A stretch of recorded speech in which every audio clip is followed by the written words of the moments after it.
خب سلام به دوستای عزیزم، من نیما شمسیان هستم. میخوام در رابطه با حساب‌های پم در آلپاری با شما صحبت بکنم. مقداری تغییرات در بحث حساب‌های پم ایجاد شد. قبلا در این منوی سمت راست ما گزینه‌ای داشتیم به اسم ورود به حساب‌های پم که از اون بخش شما راحت میتونستید استیتمنت ها، سابقه اون فرد معامله‌گر، مقدار سودی که در یک بازه زمانی کرده رو کامل مشاهده بکنید که از این به بعد دیگه این بخش وجود نداره. نه اینکه کلهم حساب‌های پم غیر فعال شده باشه به هیچ عنوان. حساب‌های پم وجود دارن، فقط این بخشش از داخل این منو حذف شده و به این صورته. اگر شما می‌خواید سرمایه‌گذاری بکنید در حساب‌های پم بروکر آلپاری، بعد برید بگردید سرچ بکنید در اینترنت، در گوگل یا در اینستاگرام، تلگرام.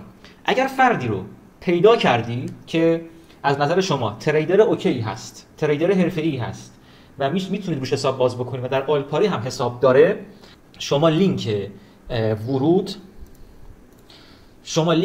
به اون حساب رو از اون فرد معامله‌گر که مدیر حساب هست میگیرید، وارد اون لینک میشید و اونجا میتونید برید و مقدار سرمایه گذاریتون رو کامل مشخص بکنید. زمانی که همه چی ثبت شد و انجام شد و نقل انتقالات پول هم انجام شد، شما از همون لینکی که مدیر حساب بهتون داده میتونید مقدار سود و ضررتون در حساب‌های پم ببینید. حالا سوال اینجاست که آیا ما در حساب‌های پم میتوانیم واقعا سود بگیریم یا خیر؟ ارزش داره یا خیر؟ نظر شخصی من نیمای شمسیان رو میخواین، من پیشنهاد نمیکنم حساب‌های پم رو بخواید داخل سرمایه گذاری بکنید، به خاطر اینکه تریدرهای واقعی نیازی به پول بقیه ندارند.